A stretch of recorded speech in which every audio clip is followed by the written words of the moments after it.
Welcome, guys, to How the Frack We Got Here, a show that takes the news and events of the week and try to make sense out of it all. I'm your host, the most Will Buchanan, and on this show, we simply are all about the facts. There are plenty of news stations out there that simply want to do anything short but inform you.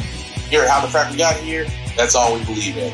We go up to the left, we go up to the right, we go up to the middle of independence, we go after all sides because there's more than one side of a story to everything. And you need to know it all in order to actually formulate your own opinion. And that's what we try to do here at How the Frack We Got Here. Thanks for listening, and hold on. It's going to be fun. All right, guys. Today's date, June the 5th, 2024, and this is How the Frack We Got Here. I'm your host, the most Will Buchanan. How the Frack We Got Here. We do take the events of the week and try to make sense out of it all. Before we do get started, guys, let you know that we are priding ourselves as a news podcast, which means that we only take from the most reputable sources with award-winning journalism. We don't do sensationalist news like Fox News or Newsmax or News Media or The Beast or whatever Ben Shapiro runs. Pretty much whatever extreme left or extreme right views you usually watch, you won't find here. We give you facts and nothing but the facts. We do try to watch our language.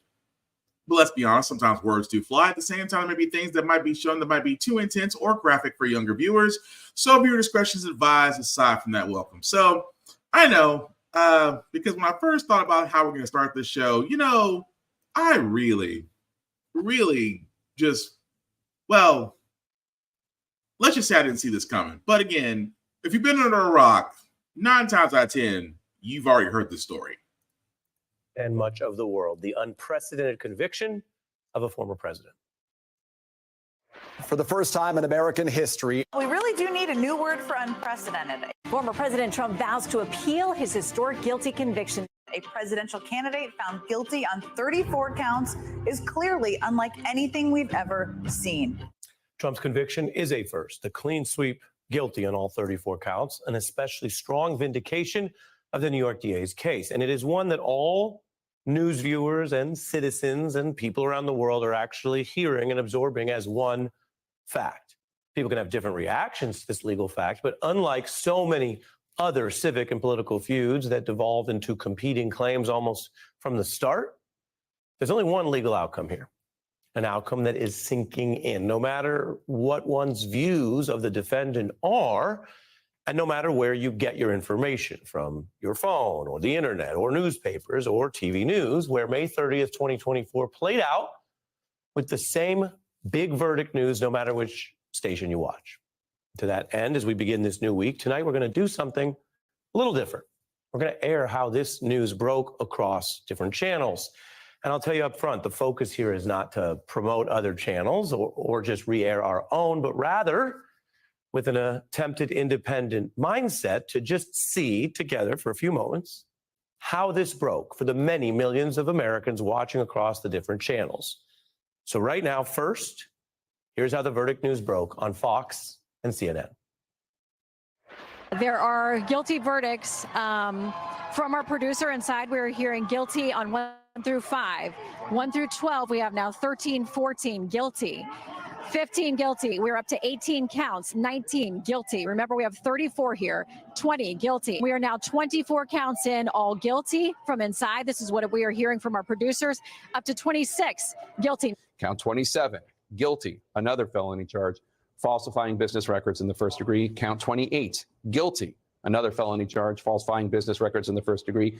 Count 29, guilty, felony charge, falsifying business records in the first degree. Count 30, guilty, felony charge, falsifying business records. Count 31, guilty, falsifying business records in the first degree. Count 32, guilty, falsifying business records in the first degree. Only 2 counts left. Count 33, former President Donald Trump found guilty, falsifying business records. Count 34. Guilty. That was big news. At MSNBC, we had our teams working together at the courthouse and in our newsroom. And during the jury deliberations, there was no way to know if there would be a hung jury, no agreement, or whether they'd hit a unanimous verdict. So when the jury said it had a verdict, which was just moments before its scheduled adjournment on Thursday, that changed everything. Everything went into motion, but of course, still no one knew what they had decided yet. So as the jury foreperson spoke in real time, we were still waiting to learn. It could have been 34 not guilties.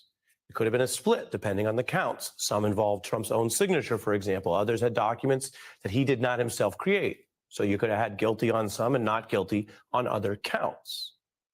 Unlike other breaking news where reporters first confirm a fact and then go share it, we were all getting that same new information and those facts in real time. We just aired that moment from CNN and Fox. Now, here tonight is how that news broke on MSNBC. We've got a verdict. Ari Melber. We are looking at count 1, guilty. Count 2, guilty. Count 3, guilty. Count 4, guilty. Count 5, guilty. Those are the first 5 counts coming out of this jury. So I'm just going to stop it right there because, again, it gets funnier. And I say it gets funnier because, well, number one, we did not expect the jury to come back. I mean, after a day. The jury came back after a day and said, all 34 counts, this man is guilty of. All 34. And it is amazing to me that all 34 counts, and I thought he would get at least. Now, I'm not going to lie. Just like the journalists have said, we weren't sure if they're going to come back and say not guilty or guilty of all things. But certainly we were not in full confidence that he could slip through this, considering the fact that this is a state case, considering the fact that this is about his business holdings, that he's basically been, screwing over his business. He's been cooking the books. For more than a decade, he's been cooking the books. And if his last tax return, which, again, the New York Times got so long ago, said that he had written off nearly $1 billion worth of losses, again, that should have been a flaming red flag right there. But who knew that Trump, former president, now a convicted felon, we haven't had this much trauma. We haven't had this much drama surrounding a president since Nixon.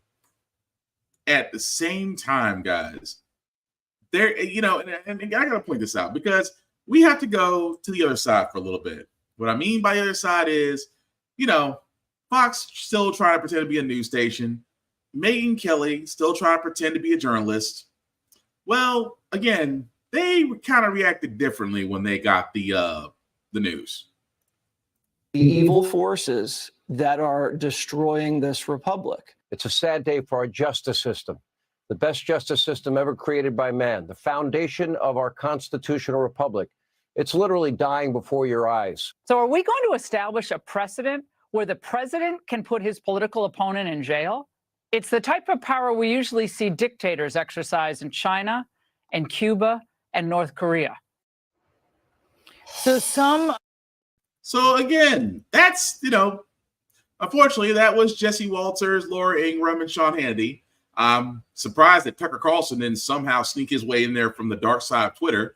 But again, it's amazing to me. And I pointed this out on my Facebook post a long time ago where I sat there. Well, I won't say a long time ago. It was like a little over a week ago.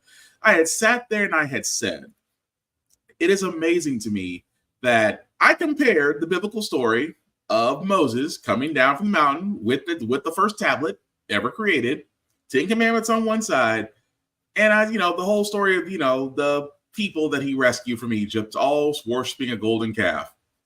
And I sat there and said in my Facebook post, I said, imagine you're Moses coming down from the mountain with the tablets in your hand, looking at a whole bunch of people worshiping a golden calf and wondering how dumb they can be. Well, replace the golden calf with Trump. If you're laughing, you get it. If you're offended, you're one of those people. And it amazes me because this is the right. The right has to come out and defend their golden calf. They had to come out and say, oh, this is an injustice, even though the injustice was Trump appointed. Oh, this is terrible, only because Trump was guilty. Because if Trump was not guilty, oh, how they would sit there and say the American justice system prevailed. They'll sit there and say that our president came out of this unscathed. He'd be sitting there saying, I told you guys this is a witch hunt. I told you it was rigged. Oh, they'd be shouting out from the high heavens. But what do we get now? Megyn Kelly, white woman tears. is ridiculous. What a sad day. The country's been disgraced. That's what's happened. Alvin Bragg and this judge have disgraced the country.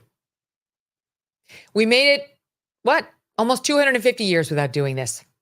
And now, because of falsified business records, we've convicted as a felon a former president of the United States. You don't think we could have done something like this to Bill Clinton or Hillary Clinton or others? We had a standard. We didn't do this in America. We aren't a banana republic, or at least we didn't used to be. And don't forget what's happened in this Trump case, in which he's now been found guilty of all 34 counts against him, which was overcharged to begin with. It shouldn't have been a case at all. And once charged, it should have been one count. The whole case boils down to the same alleged scheme, but they stretched it into 34 counts by saying, and that check, and that check, and that check, and that invoice, and that invoice. It was all part of your scheme. So now he looks like Al Capone, convicted on these 34 counts. But the idea all along was to stop him from becoming president again. That's the idea behind this prosecution. That is the idea behind Letitia James bankrupting his company that he built, and along with his dad, from the ground up in New York, the city that just turned on him. That was the idea behind E. Jean Carroll and her sexual assault case brought 30 years after the fact, alleging a sexual assault / rape in a Bergdorf Goodman dressing room, a case she couldn't even remember the year of the alleged rape in. And that's the idea behind Fannie Willis and Jack Smith ×2. Stop it. So I'm just going to stop it right there because it's Megyn Kelly, former prosecutor that apparently has forgotten how the law works. This is what the right is doing, ladies and gentlemen. They are literally losing, forgive me for lack of better words, they're losing their shit. Because they really are, because it is, we have to defend Trump. What are we going to do? Oh, we're going to bash the prosecution. Poor Alvin Bragg. Alvin Bragg wanted to make his case off this. No, Alvin Bragg is simply following the letter of the law. Letitia James is following the letter of the law. Georgia DA Fannie Willis, who probably at this moment can't wait to get her trial started. Keep in mind, this between Fannie Willis and her prosecutors, to which Trump prosecutors tried to argue that there was indiscretion in use of funds, to where the judge in that case sat there and said, I can't prove it. There's not enough. However, there's something there. So I guess to appease everybody, either you resign, the DA, Miss Willis, or her prosecutor resigns. The prosecutor resign. Because if you don't think for 1 second, DA Fannie Willis is not chomping at the bit to get her trial started, because that trial involves election tampering. That trial, which again, I know for a lot of people are saying, well, he's a felon, so he can't run for office, right? Unfortunately, here's the thing. I find this amazing, because if you're a felon, in some states you can't vote. In some states, in a lot of states, you can't own a firearm. In some states, you may find it hard to find a job, but you can still run for president. As long as you're not a murderer or a terrorist, you can run for president being a felon. So, and a lot of people are saying, well, what was the whole point about these cases?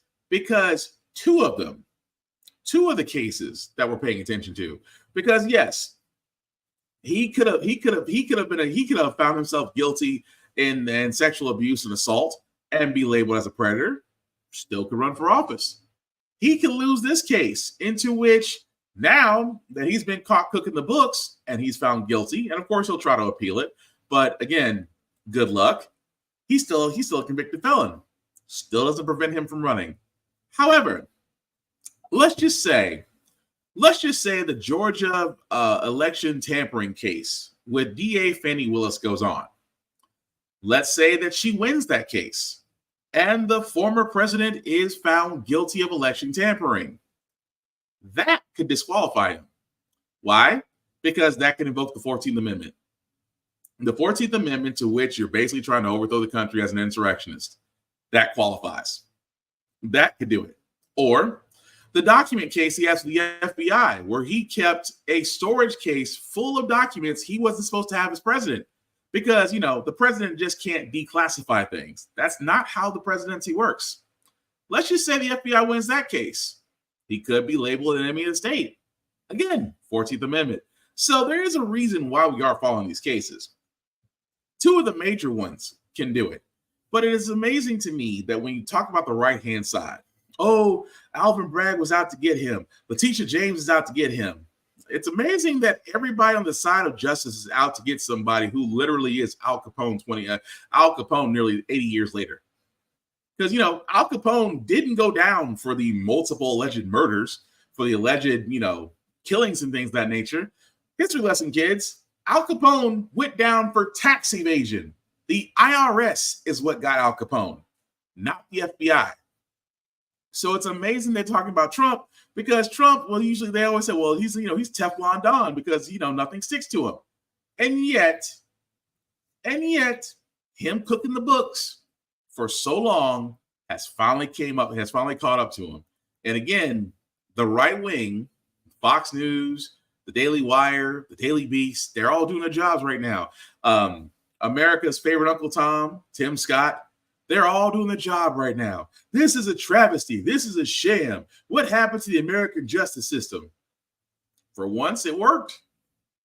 For once, justice did prevail. Outside this little thing called evidence, how else do you sit there and say, well, that wasn't supposed to happen? Well, yes, it was supposed to happen because Trump got caught. And let me tell you something else. His bond case with Letitia James, to which she won that judgment, although at Knight Securities, that's looking like it's full of Swiss cheese. And if that bond goes away, the previous default judgment goes into place. And unless Trump has $400 some odd million, Trump Tower is looking real seizable right now. And don't tell me and don't think for 1 second that Letitia James is looking at that. But my money is on Fani Willis. DA Fani Willis, who is currently sitting in Georgia right now, has to go through the BS of another appeal from the Trump prosecutors saying that, well, no, we appealed that decision because even though the Trump prosecutors, for lack of better words, got their asses handed to them by a DA in the witness stand to tell you that Fani Willis did not come to play. And I can only imagine when that Georgia case goes into play, you gonna sit there and tell me she's not ready to nail that man? Oh, she ready. And I cannot wait to watch it. But speaking of Trump, because again, even though his mouthpieces are out there doing the work, after the trial, of course, he said his greatest hits. Everything they wanted.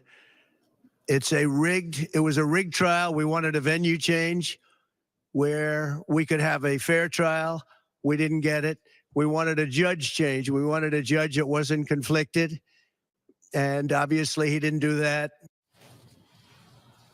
President Biden also reacted earlier today publicly to the verdict for the first time, firing back at Trump over his baseless claims that the trial was rigged. That's how the American system of justice works. Well, in that case, yeah. But I just love how Trump just sat there. Well, it was rigged. We want a different venue. The crime happened in New York. You were a New Yorker for years. You wanted your case to be in Florida. That wasn't going to happen. You said the judge was conflicted. The judge refused to recuse themselves because they had no basis for accusal. You just didn't like the judge. And who are you going to be mad at? The jury? The jury to which your defense team and the prosecutors agreed on. So that jury of, I believe that jury of 7 women, 5 men, 12 people all sat there and pretty much gave their listened to your testimony and bullshit. And then you got mad and sat there and said, well, this was the whole thing was rigged. Really? Was the evidence rigged? Was the evidence of you shortchanging or ballooning your properties to get loans from banks, was that rigged? Because that's fraud. Hence why we're all here, to prove that you are nothing more than a con artist, a fraudulent politician. But you know what? As messed up as that is, there is some good news from Trump. Why? Because his campaign fundraising. Let me stress this very carefully. We just got the verdict less than a couple of days ago. Okay? They just reported from NBC News that during the first 24 hours after the verdict, that through various fundraising PACs and even through the Trump Foundation, they raised nearly $53 million. This was 24 hours after the verdict, that idiots, and I say idiots with an I, donated $53 million to his campaign after the verdict. There's just no words. There's no words for that kind of stupidity. But it's stupidity we cannot ignore, because again, the race is going to be it. It's going to be Trump and Biden, and they are going to eventually have their debates. And I'm sorry, Trump can't debate anything because he doesn't have a leg to stand on. That also being said, however, to think that man is a convicted felon, and after 24 hours after his verdict, $53 million is newly raised. That just goes to show you that a lot of people who are not corporations or not rich people, who are disillusioned, highly ill-educated, and probably watch Fox News the same way most of us watch sports, will just, they are so tuned in because, again, for a lot of people, Trump is their wet dream. Trump is their dream of a man that portrays that he has it all and can do everything he wants without consequence. Let's be honest, for a lot of white folks out there, that is their American dream. And the fact that he's going to sit there and say, well, if I'm not president, there's going to be a bloodbath. He is basically a con man who loves the idea, romanticizes the idea of being a dictator, but now he's got enough people behind him that it's damn near considered a cult, if not a terrorist group. But hey, he's a convicted felon for now. No matter how you cut the mustard, you have to say convicted former president Donald Dorito Trump. And I said before, I can't wait for the Georgia case. That's going to be fun. But, with the GOP, taking this hit, and they've all sat there and, all aired out their grievances, you think the GOP would be doing something great, like still trying to help the American people, still trying to get the economy back on track, to really, change some things. You would think so, right? Nope. We're too busy grilling the guy who was handling the COVID situation the best he can. And trust me, if you're wondering if it's that dumb, yes, it's that dumb. Tonight, Dr. Anthony Fauci in the hot seat. You belong in prison. I am so sorry that you are subjected to those level of attacks. House Republicans pressing the former face of America's pandemic response on past COVID restrictions, including that rule Americans should stay 6 feet apart. Wearing a mask, maintaining 6 feet of distance. Fauci told the committee behind closed doors that 6-foot rule sort of just appeared. Today, clarifying he meant there were no clinical trials done. Do you think that a rule that sort of just appeared is substantial justification for the regulations that we saw based on that 6-foot rule? When saying it just appeared, it came from the CDC. And you didn't feel an obligation as the lead scientist at the NIH to challenge that? I've challenged the CDC multiple times. Publicly, you challenged them on the 6-foot distance rule? It is not appropriate to be publicly challenging a sister organization. Republicans also pressing him on COVID's origins. Fauci denying he downplayed the possibility of a leak from the Wuhan lab in China. Do you agree that there was a push to downplay the lab leak theory? Not on my part. Really? Really? Wow. Wow. I think most of the country would find that amazing. But look at the facts. I've kept an open mind throughout the entire process. Fauci emotional, talking about the threats he and his family still face. It is very troublesome to me. It is much more troublesome because they've involved my wife and my 3 daughters. That hearing underscoring time hasn't healed those political wounds. Meanwhile, former New York Governor Andrew Cuomo set to testify next. So it's amazing to me. And again, this is all GOP. That the GOP decided that, yes, we need to grill the former head of the coronavirus pandemic. Keep in mind, Dr. Fauci has done an exceptional job. Number one, heading up a virus that we knew very little about, being transparent, taking precautions, at the same time still trying to give as much information to a very concerned public as humanly possible. And yet he has to go into a room full of GOP idiots, starting off with, bad butch built blonde Barbie, Marjorie Taylor Greene, who says Mr. Fauci and disrespects the guy. I'll be honest with you. If you went to medical school and did a residency and, jumped through all these hoops, you didn't jump through all these hoops just to be called Mr. or Mrs. or whatever you prefer. It should be doctor. You earned that title. And Marjorie Taylor Greene, who hasn't earned anything, I had to stop myself. I was going to say she hasn't earned anything that wasn't off her back or knees, but too late now, I've already said it. But Marjorie Taylor Greene, who hasn't earned anything in her life, is going to disrespect a research doctor who has did his best at a time where information was coming as best as humanly possible, and try to say, you know what, you should be in jail, you should be this, for what? Well, because the 6-foot rule really didn't do anything. Again, are you a doctor? Are you a research scientist? Are you working in virology? So here's this thing. He sat there and said, because it was taken out of context, about the 6-foot rule. Because if you've ever been in a hospital, they institute all social distancing policies all the time too, especially in their infectious units. There's distancing there. There's hazardous materials there, protective clothing there. So again, that's in a hospital. So yes, we had a 6-foot rule. Yes, it was an inconvenience sometimes. Personally, I was kind of glad about 6-foot rule, because if you've ever been inside of a store, some people don't believe this little thing called personal space. I'm telling you, they'd be right up on you, and you have to sit there and say, please back up and give me 50 feet.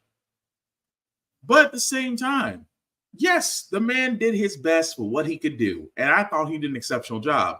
But you had folks like Jim Jordan, who's not a doctor, who actually should be in jail because of what happened at Ohio State that involved him. But I digress. And again, you have a single Democrat that's in there and saying, I apologize, doctor, that you're going through this. Because unfortunately, the House of Representatives is ran by the GOP, and they can call as many of these committees as they want to because they have nothing better to do, because they're basically getting paid for doing nothing. But they want to point out the fact that, oh, well, he said 6-foot rule, it didn't really do anything. Masks didn't really do anything. And I'm sitting there scratching my head like, and they say education is the first thing to go. Look what you get. So I feel bad for Dr. Fauci. But again, what do we expect from GOP? And I say it all the time on the show, and I've yet to be corrected. Tell me something that this Congress has done that actually has helped the American people from the GOP side, and I'll say you're full of shit, because you won't find anything. They haven't done anything. They've had committees. They tried to go after the FBI. They tried to go after the DOJ. Pretty much anybody that went after Trump, they tried to go after themselves, because these are all people who are scrambling to be in the VP sweepstakes for now convicted former president Donald Dorito Trump. Convicted former president. That's going to be an interesting ring to it. Anyway, that's pretty much what we got for that. But moving right along, guys, this story kills me that we are still dealing with Israel, Israel and Palestinians and Hamas, and Israel is pretty much still bombing. Keep in mind, Israel being the so-called victims of this are still moving forward with attacks in the Gaza region. And Biden is telling that, well, Netanyahu, who's still the Israeli prime minister, is saying that he's dragging this out because, well, that's the only way he can stay in power. I find this very interesting. Some fact of the matter is, this is the same President Biden who turned around and sat there and said, I have a peace plan for a ceasefire. I have a ceasefire between Israel and Palestinians. Okay. However, Israel didn't agree to it. And now you're trying to say that Netanyahu is going rogue. I have said it once. I have said it again. If you want to stop Netanyahu and Israel are still receiving U.S. support. Here's just a wonderful idea. Pull it. Pull the financials, pull the American support, pull the American bases from Israel, and they will fold like a lawn chair in the Middle East. That's the part I'm not understanding. Why is it that at this point that President Biden hasn't just sat there and said, you know what? Let's just pull support. Israel, if you want to keep attacking Palestinians, if you still want to keep attacking Gaza, you're on your own. That's what it should be. Because Netanyahu will fold without U.S. support, and yet I have to ask this all the time. What is the dirt that Israel has on us that they're still getting support from us? Billions of dollars in federal aid along with military support. I still have to ask that question because outside of that, I got nothing. Outside of the fact that Netanyahu is truly the welfare queen that is honestly reaping the rewards of American support. But the way Biden tells it, Netanyahu acts more like a stubborn child that doesn't listen outside of an actual leading man of his own country. But I digress. But speaking of President Biden, who I have to say this because, he did have a coy smile when he sat there and said, what do you think about Donald Trump and his 34 convictions? Smile a little bit because he wanted to sit there and say what he third was saying, but he was like, oh, the American system prevailed. Okay, fine. And then what are we doing about the immigration border problem that seems to be bothering all Americans? Yeah, well, as much as I like to say Biden should have really took the victory lap on this, he's going to be taking an L on this one. Order tightening restrictions on the southern border, potentially shutting it down overnight, has reverberated across the country. But it's also causing confusion on the border itself. We're headed to the U.S.-Mexico border now, where the impact of the president's action limiting asylum seekers is likely to be felt first. Our correspondents are covering all the sides of this issue. ABC's Maria Villarreal is in El Paso, Texas, and our Matt Rivers is in Mexico City. Maria, let's start with you. How would this new action affect border towns that are struggling with an influx of migrants? Lindsay, that's a really good question. I mean, as you can see behind me, there's a lot of people walking across the border right now to go into Mexico.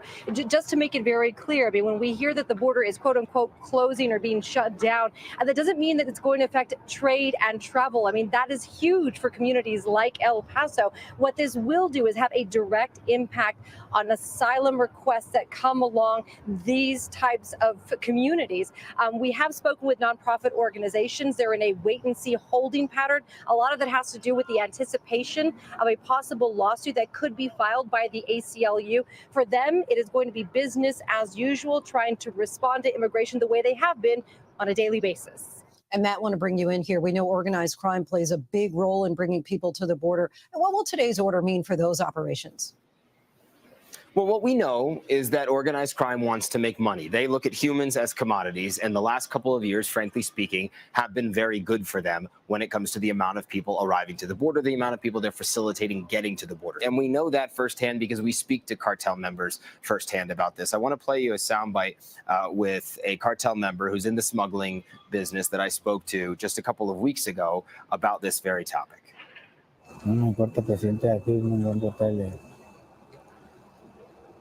Simplemente está ahí. Porque ustedes están aquí ganando dinero, ¿no? Pues sí. Y ustedes están ganando más dinero que nunca entre este mundo con los migrantes. Pues sí, porque como la mayoría no invierte casi, pues. El dinero solo se da a la vuelta y se multiplica. Porque no invierte, ¿no? Es como en la droga que pierdes y con la inversión tienes que volver a ver lo mismo. Ahí sí son pérdidas. ¿Sí? And so it's crude. He's basically talking about people there as commodities. He's saying as opposed to drugs, which you have to invest in, which you have to move, which you then have to deliver in the United States. When it comes to migrants, there's a scene talks about gets captured by the authorities. If some of these migrants get caught, they don't exactly provide refunds for their services. So it is an incredibly lucrative business, which goes to my original point here. They're making more money than ever. And no matter what executive order come down, they're going to keep trying to make that money. Of course. And Maria, you've talked with so many migrants making that crossing over the years. Do you expect today's action to change anything that they're doing?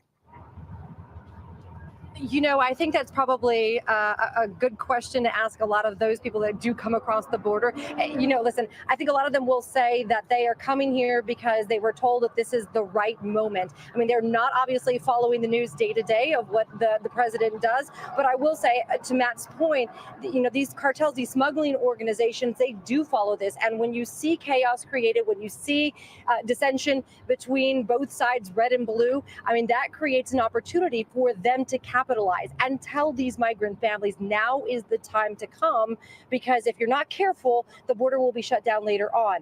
The bigger concern a lot of nonprofit organizations have told us that they are worried about and they are watching out for is the exception that we've seen in this executive action, which is the ability for people to, or the families to send their children here because they know unaccompanied minors will be taken care of and they are part of this exception. We obviously saw this happen 4 or 5 years ago during the Trump administration. We saw a large influx of young children coming to the border by themselves, being sent across the border by smugglers alone. So they are worried that that may happen during this point. But again, it's a wait and see situation depending on if and when that lawsuit is filed. And so we're talking about tech. So let's think about this for a second here. Biden had a wonderful chance to turn around and finally fix what I think, outside of the VA problem, is the immigration system. The immigration system in the U.S. has been broken. And yet, Fox News and Friends and the GOP have made it such a big deal about immigrants coming across the border, you know, taking jobs that apparently people care about but won't take, because trust me, those immigrants do find jobs. And again, we could have solved this problem decades ago. All it took was, instead of an influx of the National Guard and border police, was an influx of immigration judges, staff, personnel to really help speed up the immigration process. What they basically needed was the same thing that the Department of Defense gets, basically a blank check, because that's all it takes. We could easily fix our immigration system. We really could. At the same time, we could follow what other countries have done with their immigration systems and be fine. But as long as something is broken, they'll complain about it. And it gives the GOP all the nightmare fuel they've ever asked for. These immigrants are going to come over. They're going to take your jobs. They may take your women. They may be murderers. They may be all of these things. And then they may be none of those things. Because we see what happened in Florida when Ron DeSantis sat there and said, well, if immigrants are working for your company, they will get deported, and that said company will get fined $100,000. Do you see how quickly all the immigrants left? Do you see how many job sites became graveyards? Did you see how many vineyards and things of that nature were empty? And that those vineyard owners were scrambling to find people for the crop before the crops got bad. So it is beyond the pale to sit there and think that America does not need immigrants to work those jobs. But it's interesting to me how they still sit there and they still have this fear tactic. Well, all you got to do is solve the immigration problem. Biden could do it if he chose to. But Biden, instead of being progressive, he went moderate. I keep saying this all the time. Moderate Democrats are Republican light.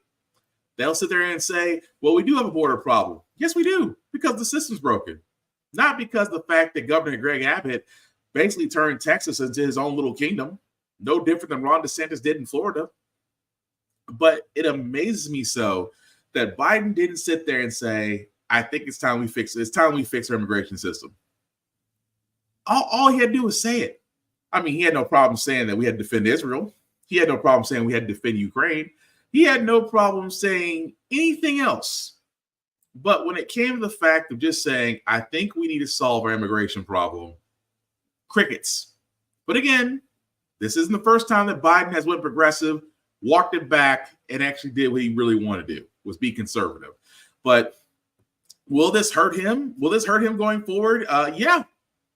Progressives, Latinx support, immigrants, families of those immigrants that are either naturalized, that are either green card holding citizens or their children who are naturally born here in the U.S. Yes, that's going to affect it. That's going to affect him. Will Donald Trump take advantage of that? No, because he's too busy. He's too busy dissing immigrants. Although I have seen the Latinos for Trump and blacks for Trump, and let's be honest, those are cash grabs. But those numbers are getting bigger. So again, Biden had a wonderful chance to pick up and run with something and chose not to. But hey, it's a long way before we get to November, but we shall see. Move right along, guys. I love this story because, again, book banning should never be a thing. However, unfortunately, in my home state of Tennessee, progressively backwards, and other red states, they are basically doing banned books because, again, they swear up and down they're not for children. Keep in mind, the banned books are usually from people of color and those in the LGBTQ plus community. But apparently, Chicken Soup for the Teenage Soul and The Purpose-Driven Life seem to be fine in schools. And I've always said it like this. If you want to ban books that are going to be potentially harmful to children and they're in a library, start with the Bible and work your way down. Some states that are actually finally doing the right thing, which is basically for every time they're trying to do a restriction on book banning, they're stopping it. They're pretty much saying you have to provide an actual dissertation on why this book can be banned. It's not just an automatic rubber stamping. And some states are starting to do this. Maryland, Virginia, Vermont are just a few of the states that are saying, look, if you're going to ban something, you have to provide actual documentation. And of course, companies, and of course, you have these Moms for Liberty and other stupid groups who are trying their hardest to ban books. And thankfully, there are some states, again, like I said, Minnesota, Virginia, Vermont, just to know a handful of those, who are actually doing the right thing. And in doing so, saying, no, if you're going to restrict it, you have to prove it. You just can't rubber stamp it. And of course, those on the right side, well, I don't want my child reading this book. Well, it's very simple. You don't have to. It's just like abortion. I don't believe in abortion. Okay, you don't have to get one. But you can't force everybody to live the life the way you want to. That would be stupid. But again, Roe versus Wade did get struck down, and a lot of people think that's a great thing. But a lot of people aren't women. And women, again, are going to be the most pissed off group of voters come this election, and I cannot blame them. But here's the other reason why book banning should not happen. Because you would think this story that I'm about to say has not been the only time the story has came up on this podcast. But again, it always seems to amaze me whenever education gets threatened. We see stories like this. A teacher in Boston, a fifth grade teacher in the Boston area, held a mock slave auction and used racial epithets during instruction. A fifth grade teacher at an elementary school held a mock slave auction and even used the N-word as a sort of a restructuring, or what they call them, reenactment. Yeah, reenactment is the word. Think about what I just said for a second here, guys. I just sat there and told you that this is coming from a time when critical race theory was such a scary thing that a lot of people didn't realize that unless you're in law school, you're not going to be taking that course. Those very same schools, mostly in southern states, banned CRT for no other reason outside of fear. Yet in Boston, come for the Celtics, stay for the racism. A fifth grade teacher decided to use the black students in her classroom for a mock slave auction.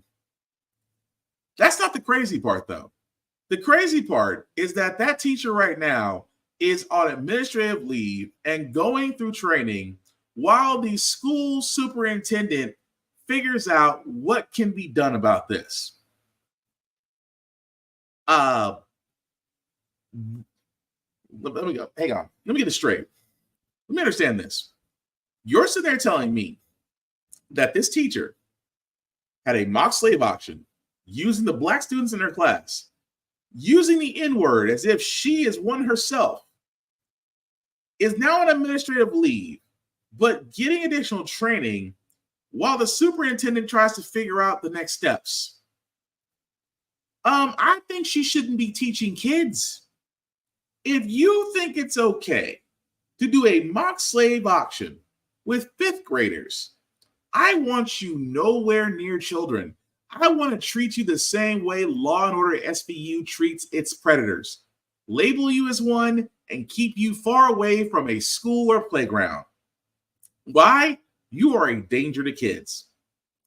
And yet, and again, the reason why I say this and why I think this person may also be white is that she still has a job.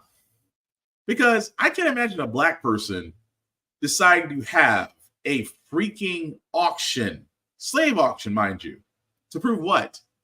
That we needed that, again, number one, educators, which I love to death. Some people are not meant to be educators. And in that case, that person that made that decision should no longer be one.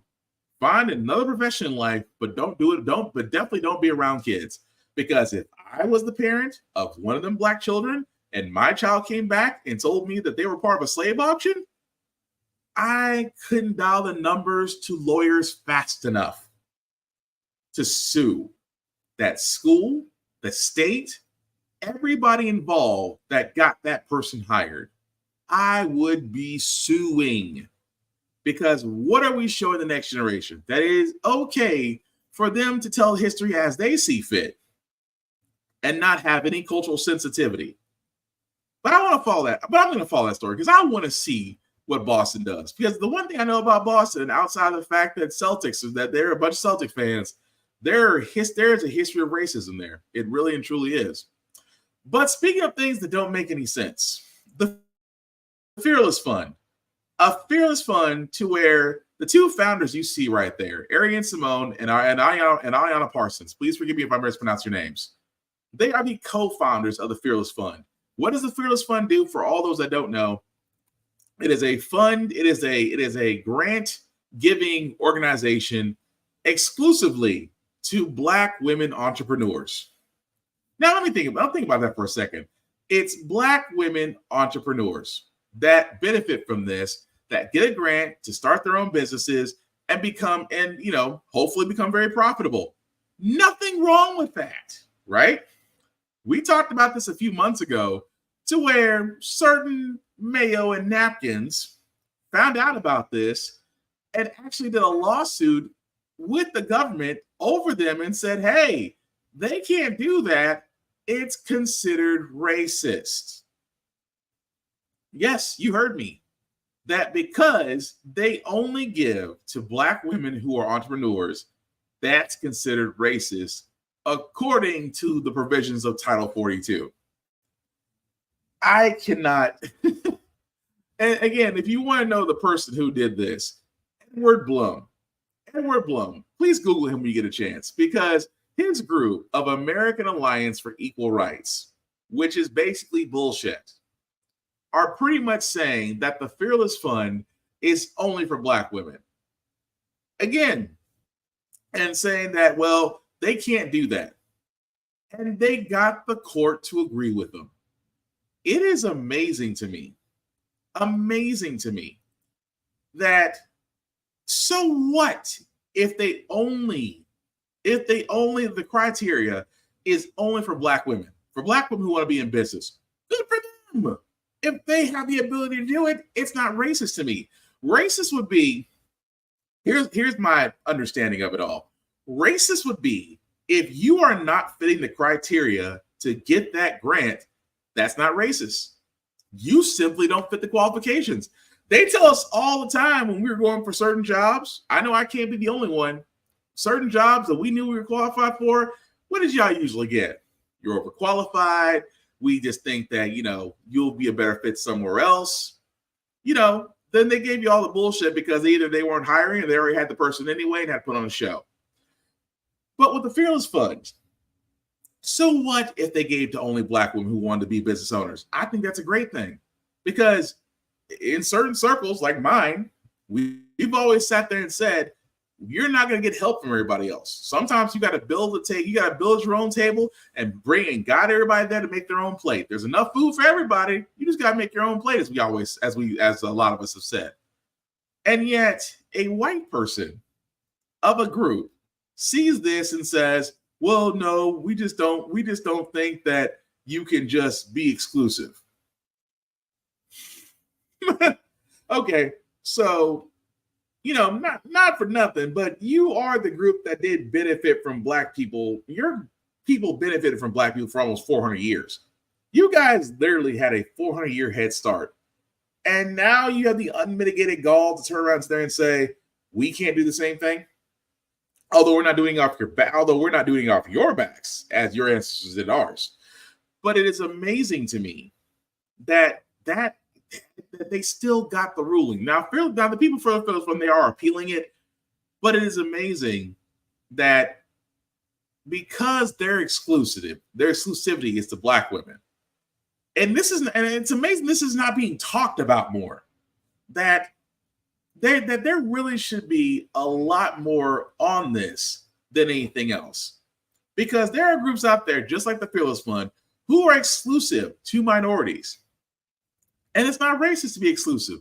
Because I'll tell you why. Every other ethnic group helps their own out there, and nobody bats an eye. You've seen it. You've seen their businesses. You've seen their organizations, and they all help each other. But yet, one group decides they want to help black women, and white men see it's a problem. And yet, at the same time, minding their own business does not seem to be in their vocabulary either. But we'll follow that story as it goes along. But another story I did want to get to, guys, because this sounds like straight out of a movie. Imagine you're a juror and that you got a call. The call was that a bag of money was placed at your residence, and that if you simply win a certain way, you would continue to receive bags of money. So you decided to do the right thing and turn it in, right? And report it. And thinking everything is fine. Well, in this case, that juror got dismissed. Prosecutor called the stuff that happens in mob movies as a Minneapolis jury heads into deliberations without two jurors after someone allegedly tried to bribe one and a second juror was asked about it by her family. Photos from a search warrant filed by the FBI showing a big bag decorated with butterflies on the outside and $120,000 cash on the inside. According to the warrant, a woman showed up at the doorstep of Juror 52 on Sunday night with a bag, handing it to the juror's relative, saying it was a present for the juror, referencing her first name. The woman told the relative to tell Juror 52 to say not guilty tomorrow, and there would be more of that present. Juror 52 immediately called 911 to report the incident. Police finding $100, $50, and $20 bills. Does this come off as a blatant attempt to tamper with the jury? When we have someone interfering with the jury process, that is supposed to be sacrosanct. That is supposed to be something that is not touched throughout the trial. And this is really an interference into that. In court, the defense attorney telling the judge the bag of cash is a, quote, troubling and upsetting accusation. A wild development after the 7-week-long trial over the alleged theft of COVID funds, the first of a chain of expected trials, and now a possible new crime under investigation. Maura is joining us now. So let's think about this for a second. Because here's my thing. You're a juror. Somebody finds out that you're a juror. Somebody has delivered money, said that, hey, as long as you vote not guilty tomorrow, you'll get more. You find yourself doing the right thing and reporting it and saying, hey, I don't want this to come back on me. Here's the money. I know in this day and age where money is tight, for a lot of people, President Company included, it is tempting as hell. It is. Let's think about that. It's tempting as hell that if someone sat there and said, hey, man, as long as you vote not guilty tomorrow, you'll get another bag of $120K just like this. It'd be $120,000 is $120,000 you didn't have. It's a little difficult to maintain your integrity. But hey, the juror did it. But here's the problem I would have. Not with the juror being dismissed, because, unfortunately, that's just safeguarding the integrity of the court. I get it. I understand it. But what the one question nobody is asking is, how did that person, because juror information is not readily available to anyone except the courts. And yet someone has figured out that, hey, this person's on the jury and another person. So instead of, coming down the person for reporting 120K and a bag showed up at their house, I'd be looking to see if you got any leaks to the courthouse. Because again, it's a little hard to sit there. And again, I'm just being honest. It is difficult as hell to turn down that amount of money. Like I said, especially in this day and age where money is already tight. But again, there's some leaks somewhere because, had that juror not been of moral fiber, they might have done that and said nothing and nobody might have blinked an eye. That's all I'm saying. But the last one that we got, guys, again, is going to unfortunately deal with that bad-built, butch, blonde, busted Barbie, Marjorie Taylor Greene, who, again, in all her craziness, and I keep thinking this help is trying to outdo herself on a daily basis. Well, she turned around and accused of worshiping Donald Trump, said the most vile thing that you can actually say, invoking a dead man. Congressional Black Caucus is going after Republican Representative Marjorie Taylor Greene over comments she made accusing Democrats of worshiping George Floyd, the Black man who was killed by a Minneapolis police officer in 2020. His death sparked the Black Lives Matter movement in 2020, of course. Let's listen to what MTG said that fueled the backlash. We have Jamie Raskin in there accusing us of worshiping Trump, worshiping as a convicted felon. Well, yeah, so is George Floyd. And everybody, and you all too, the media worship George Floyd. Democrats worship George Floyd. There were riots burning down the country over George Floyd, and Raskin is in there saying we worship him. Excuse me, let me correct you, and this is really important. I don't worship, I worship God. The Congressional Black Caucus responded on X, writing, "This is unhinged even for Representative Marjorie Taylor Greene. Her actions are unacceptable, even by the lowest of Republican standards. George Floyd did not deserve to die, and a member of Congress should have the decency to acknowledge his humanity." Greene's comments were made to reporters on Monday after the House subcommittee hearing on the origins of COVID-19. So it's crazy, isn't it? That,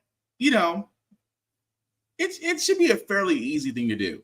We all know the story of George Floyd. We all know the story and how it led to a lot of open wounds and discussions and possible, like the George Floyd Police Reform Bill and the Voting Rights Act. They were all part of that. And of course, thanks to, America's Uncle Tom, Tim Scott, killed it. But I'm not shocked anymore by what Marjorie Taylor Greene says, because she's not acting. That's what she really believes. She could care less about invoking. She and the rest of the GOP worship Trump because Trump has the votes. Trump has sway. As long as Trump has juice, the GOP will do his bidding. Marjorie Taylor Greene, basically, I gotta find better ways to say stuff. Marjorie Taylor Greene basically rode on Doritos' back the entire way up, and still is.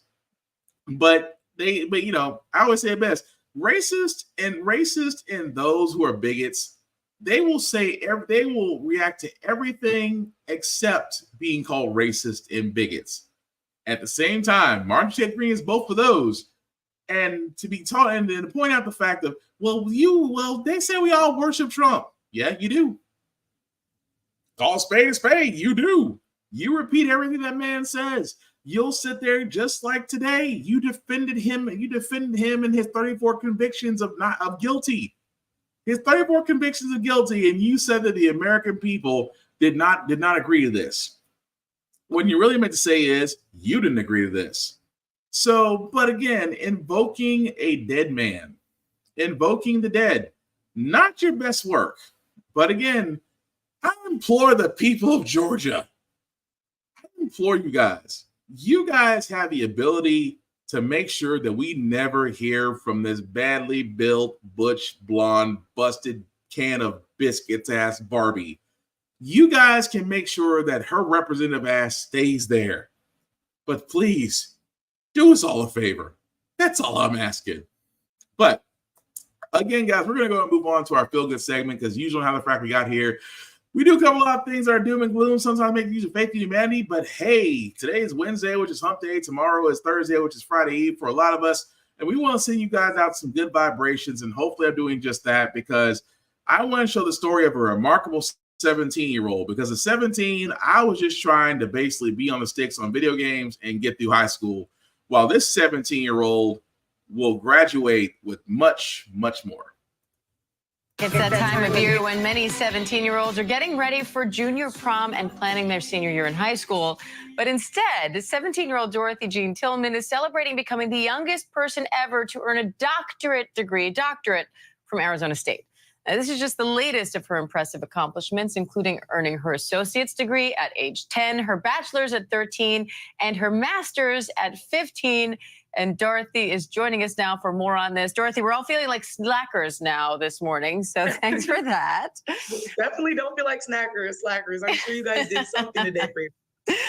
So let's talk about this. At age 17, you are now the youngest person ever to earn a doctorate degree from Arizona State. Has that sunk in yet? How does it feel? Honestly, the more like interviews I do and the more I talk to people about it, the more it like sinks in and is kind of crazy. Like I really did this, but I just think being young right now, there's so much like to think about that I'm just like, wow, like the world is my oyster. Like what my life is right now is crazy in general. And you earned all of that, to be clear. But how did you start down this path of getting these degrees so young, and what motivated you to keep going? Well, I was often in gifted kids schools or Montessori style schools when I was younger. And when one of those schools got reabsorbed into a bigger school that I just didn't feel like I got that same education that I was craving, my mom started doing the dual enrollment basically with middle school and high school, where we would make sure I had all of those course hours like finished up in all of the gifted kids schools. And those were tangible hours that I could send to other schools so that I could do my high school programming online afterwards. And she could just take me out and we could move on to the college, because that was kind of her goal, knowing that education was taught differently on that higher level. And then that's kind of what we did, you know, our teamwork every day, waking up super early and late hours afterwards, like just kind of all culminated into this. So what's your advice to others who might have a big goal in mind, but they feel they're too young to achieve it or maybe too old to go for it? Well, I feel like the best thing for people to remember is that life is always like going. And if you stop learning, that's when your life actually ends. And so feeling too old to do something is definitely not true. If you aren't still learning and growing and taking on new things in your old age, your life stops having like that light, that color, and that joy. And I feel like that'll really like get you out there more than you may have been in many years. And if you feel like you're too young, then you're crazy, because the world is your oyster. There's so much time and you can fail over and over again, but you're learning, and that's like what's important. But doing things, there's no specific like age or time. It's just about being prepared, making sure you have everything together. And now you're paying it all forward with your own organization to support Black youth interested in STEM and the arts. Tell me more about that. Yes, the Dorothy Jean STEAM Leadership Institute. So STEAM stands for science, technology, engineering, arts, and math. And growing up, my mom wanting to get me out there socially, I was in a lot of arts programs and I was in a lot of STEM programs, but never both combined. And I always felt like something was missing. Either I wanted that analytical organization in the creativity programs, or I wanted that creativity in the STEM programs. And so I just wanted to combine those after she took me on a work trip with her to South Africa. And I met some girls who shared that same like sentiment about those things not being combined, not having that bridge between right brain and left brain. And so when COVID came, I decided that I wanted to start my camp. And though I couldn't go down there with them, I would create kits and we would do it together online. All right, so awesome. Dorothy, it's so great having you on. Huge congratulations to you, and we're excited to see what you do next. Thank you so much for having me on. It's delightful talking to you. So again, that's great. I mean, 17 years old. Jesus. She has earned 3 degrees, associates, bachelor's, and master's. And again, about to get her doctorate at 17. I'm sorry. I feel lazy. I have a master's degree and I feel lazy. It took me 41 years to get the master's, and God, she did it in a quarter of the time. But anyway, congratulations to her. But thank you for making me feel old. But that's going to do it for this podcast, guys. I do thank you all for liking, for watching, for letting people know it's live. I certainly appreciate it. Some shameless plugging before we do get out of here, guys. Of course, you can usually find me, Black_Spartan615 on the socials. Like and follow me there. I usually do a lot of things, especially not just reporting the news and not just podcasting, things like that. But I'm a friendly guy. Come and talk to me. We always usually do. Also, I do want to talk about BlurStation.com. Right now, guys, there is a thing that's going out. If you do follow myself, my other compadres, about BlurStation, hashtag BlurStation Beta. We are showing tidbits, if you will, of BlurStation and what you can expect. What is BlurStation? I keep telling you guys, it is the vehicle that we've always wanted. It's the table that we built for all media content, not just movies, television, game shows, anime. It's music. I can keep going down the line about BlurStation.com, but definitely check it out. Check out my socials. Again, my other friends out there, Roomful of Blurs, Chris Fury, Tafari TV, Mayhem Media, Geek by Heart, Navy Montel, because we all have put out clips out there that show just tidbits. Oh, and Hellspawn Cosplay as well. That man needs no introduction, but still check him out as well, as we do show bits of the BlurStation Beta and what you can expect. But again, you yourself can go to BlurStation.com. The only thing we do ask that you get the Join Now button. And in my personal case, if you guys wouldn't mind, go to the Blurred's Eye View Affinity membership. You can select my name there, Black Spartan. I would certainly appreciate that as a Affinity member. And again, it's $10.99 a month. $10.99 a month to view Blurred Station. $10.99 a month. I'm just saying it's a lot better than Netflix and Hulu and Amazon Prime, because let's be honest, their prices are going up. Their content doesn't always stay. But definitely check out BlurStation.com. Again, guys, I cannot stress that enough. That is the vehicle that you really need to get on. Also, if you are a content creator and want to have your stuff shown on BlurStation, you do have to join BlurStation.com first. That allows you to actually speak to the people behind the curtain. And if all works out well, then your content can be there as well. The thing about this is you own the content. They just want a little bit of distribution, which again is not a bad idea after all. But outside of that, guys, link at the bottom, make that a little bit bigger for you guys to see. If you copy and paste that link into your browser, taking my link to the YouTube and Facebook groups for all my podcasts, How the Frack We Got Here, Get Bit, and of course, all of his podcasts. Definitely follow Get Bit this Friday at 7 p.m. because, well, if you're a gamer, that's when the summer of games starts, and it's bound to be a lot that we're going to try to catch up with, and hopefully we'll have news for, because it happens on the same day as our podcast, but we'll try to make it work. But like, share, follow. Again, guys, it costs zero to do and takes a second to do, and we simply cannot do that without you. I can't stress enough, guys, that this election season, there's no more sitting on the sidelines anymore. And again, voting is crucial. If voting wasn't crucial, they wouldn't be trying to do everything they can to make sure that you don't vote. Get to know your candidates. I'm not just talking the two old grumpy men. I'm talking the candidates in your area as well, because you want to make sure that the people you have in your city and state are in your best interest. Don't be like Tennessee, where we have a few good people and almost everybody else is an idiot. Again, grill them, get to know them. And again, if you yourself want to run, there's plenty of sites out there that can show you how to actually to get on the ballot on how to run and actually get elected to whether or not you want to work for the city, the state, in a state capacity or a federal capacity. Because trust me, that's how Marjorie Taylor Greene got there. I still want to know who voted that bitch in. Anyway, it's supposed to be positive. But for this election season, guys, be involved. Be involved. Talk about it. Be about it. Just can't sit on the sidelines anymore. But the last thing I'll say about How the Frack We Got Here, guys, it's all about staying informed. We are not trying to reinvent the wheel. We are simply giving you all the information on how to make up your own mind, but we do provide a logical perspective that goes along with it. We do a lot better as a society when we're progressive. We move forward. We try to right our wrongs by making decisions now that we should have done back then, like electing our first Black woman to the U.S. Supreme Court, electing our first Black woman to the Federal Board of Congress, electing our first Black woman as the National Cybersecurity Director. All great things. When we don't learn from history, we are doomed to repeat it. That's what we keep asking ourselves. Why does everything go up but our paycheck? Why are we electing different politicians but still same old gang in Congress? And most importantly, how the Frack We Got Here. Thank you all for watching, guys. Take care of yourselves and each other. And I promise we'll get through this. Peace.